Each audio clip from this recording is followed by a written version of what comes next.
지난주 토요일 예레미야 30장 말씀을 시작하면서 이런 말씀을 드렸죠. 어떤 말씀인가 하면 예레미야서 전체 중에서 특별히 30장부터 31장, 32장, 33장까지를 위로의 책이다 라고 그렇게 일컫는다라는 것인데요. 특별히 오늘 본문은 이와 같은 위로의 책의 많은 범위 안에서도 특별히 위로 메시지로서 가장 절정에 이를 수 있는 부분이라고 우리가 말할 수 있습니다. 그 이유는 이전까지 우리가 구약 성경에서는 찾아볼 수 없었던 새로운 표현을 우리에게 보여주고 있는데 그 표현을 통해서 하나님께서 약속을 하시고 있기 때문입니다. 바로 새 언약이라는 단어를 주신 것인데요. 오늘 31절 말씀을 다시 한번 보겠습니다. 내가 이스라엘 집과 유다 집에 새 언약을 맺으리라 라고 말씀하고 계시죠. 자, 그렇다면 새 언약이 필요한 이유가 무엇일까요? 네, 그렇습니다. 이전에 옛 언약이 있었죠. 하지만 지금 그 언약이 효력을 발휘하지 못하고 있기 때문일 것입니다.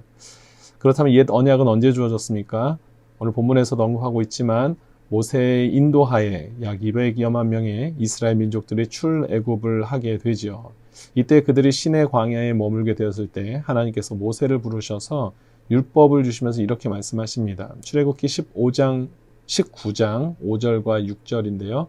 세계가 다 내게 속하였나니 너희가 내 말을 잘 듣고 내 언약을 지키면 너희는 모든 민족 중에서 내 소유가 되겠고 너희가 내게 대하여 제사장 나라가 되며 거룩한 백성이 되리라.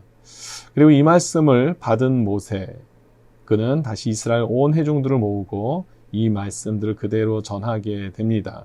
그리고는 그 말씀에 순종하기로 결단하게 되죠. 그 내용이 출애굽기 24장 3절에 나와 있는데 한번 읽어드리겠습니다.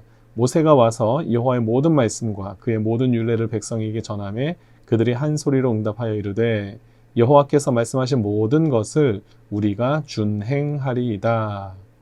자, 하나님께서는 언약의 내용을 제시하셨죠. 그리고 그 언약을 들은 온 백성들이 모세와 함께 그대로 받기로 하면서 이 시내산 언약, 옛 언약이 체결되게 됩니다. 그런데 이 언약에 왜 문제가 생기게 된 것입니까? 오늘 본문 32절에서 분명히 언급하고 있는데요. 오늘 32절을 보니까 그들이 내 언약을 깨뜨렸음이라. 그렇습니다. 하나님과 맺은 언약을 하나님의 백성들이 깨뜨려 버린 것입니다. 출애굽간 이스라엘 백성들이 시간이 흐르면서 하나님 말씀대로 살아가기보다는 이방 문화가 가지고 있는 어떤 세속적인 그런 문화와 그런 삶의 마음을 빼앗기기 시작하게 되죠. 그리고 오히려 이런 것들을 더 선호하면서 추구하게 되다 보니까 자연스럽게 하나님 말씀에서 벗어나는 그런 삶을 살게 됩니다.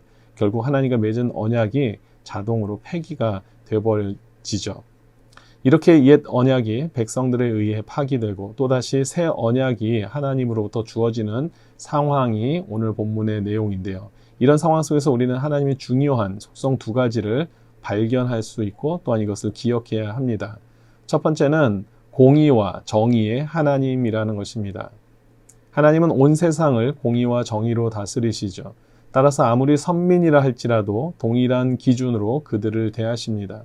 물론 백성들의 약속 불이행과 불순종에 대해서 우리 하나님은 오래 참아주세요. 오래 참으시면서 기다려주시지만 끝까지 돌아오지 않게 되면 이에 대한 대가를 반드시 치르게 하십니다. 결국 돌아서지 않는 이스라엘 백성들이 치러야 했던 대가가 무엇이었습니까? 더 강포한 바벨론이란 나라에 의해서 주권을 상실하게 되는 것이죠.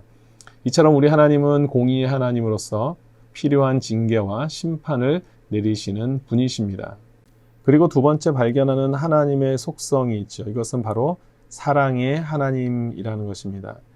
이와 같이 공의의 하나님으로서 백성들의 잘못을 그냥 넘기지 않으시고 이에 상응하는 대가를 치르게 하시는 이 엄격한 정의와 공의를 실현하시는 하나님이심을 우리가 발견했다면 더 중요한 것은 뭐냐면 옛 언약을 파기한 백성들이라 할지라도 하나님의 사랑은 어떻게 됩니까? 여전히 그들을 향하고 계신다라는 사실이죠. 하나님의 백성들을 완전히 멸망 가운데 내버려 두지 않으시고 마침내 죄에서 건져내시고 구원의 길로 인도하시기 원하신다라는 겁니다. 이것이 바로 새 언약을 통해 주시는 하나님의 축복이죠. 우리가 하박국의 고백을 기억하게 되는데요. 하나님은 진노 중에서도 긍휼을 베푸시는 하나님이시죠. 이것이 은혜이고 이것이 소망이고 이것이 복음인 줄 믿습니다. 그렇다면 새 언약을 통하여 누리게 되는 하나님의 축복은 무엇일까요? 우리가 영적인 자신감을 갖고 날마다 하나님 앞으로 더욱 담대히 나아갈 수 있게 되었다라는 것입니다. 이것이 너무나 참 중요하죠. 사도 바울도 이렇게 고백을 합니다. 로마서 5장 1절을 보니까 그러므로 우리가 믿음으로 의롭다 하심을 받았으니 우리 주 예수 그리스도로 말미암아, 누구로 말미암아 이야기가 진행됩니까? 우리 주 예수 그리스도로 말미암아 하나님과 화평을 누리자. 예수 그리스도로 말미암아 우리 성부 하나님과 화평을 누릴 수 있게 되었다라는 것입니다. 그렇습니다. 새 언약은 하나님과의 끊어진 관계를 잊게 해주심으로 인해서 하나님과 화평을 누리게 되는 것입니다.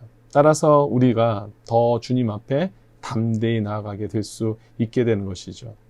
특별히 새 언약의 핵심을 무엇인가 좀 살펴보면 새 언약은 영원한 죄 씻음에 대한 약속이 있습니다. 오늘 34절에 보면 내가 그들의 악행을 사하고 라고 기록하고 있습니다. 무슨 말입니까? 반드시 죄 씻음이 있다라는 것입니다. 이 새 언약을 통하여 예수 그리스도를 믿는 그 믿음을 통하여서 우리에 대한 모든 죄 씻음이 있게 된다는 것을 우리에게 설명하고 있습니다. 또 한 가지 이어지는 내용이 있죠. 다시는 그 죄를 기억하지 아니하리라 라고 말씀하고 있습니다. 죄 씻음만 있는 것이 아니라 이 죄 씻음이 단순히 일시적이거나 불완전한 속죄가 아니라 영원한 효력을 갖는 속죄라는 것을 우리에게 알려주고 있습니다. 그렇다면 이 모든 것이 언제까지 유효할까요? 주님 다시 오실 때까지입니다. 할렐루야. 이것이 바로 우리 새 언약을 통하여 우리에게 주시는 하나님의 놀라운 축복이죠. 이제 말씀을 정리합니다. 예수 그리스도의 피값으로 세워진 이 새 언약은 하나님의 무궁하신 사랑으로 이루어진 언약임을 믿습니다. 무엇보다도 그 크신 하나님의 사랑이 늘 저와 여러분들을 향하고 계시고 결코 그 사랑에서 어느 누구도 끊을 수 없게 하셨다는 사실을 기억해야 합니다.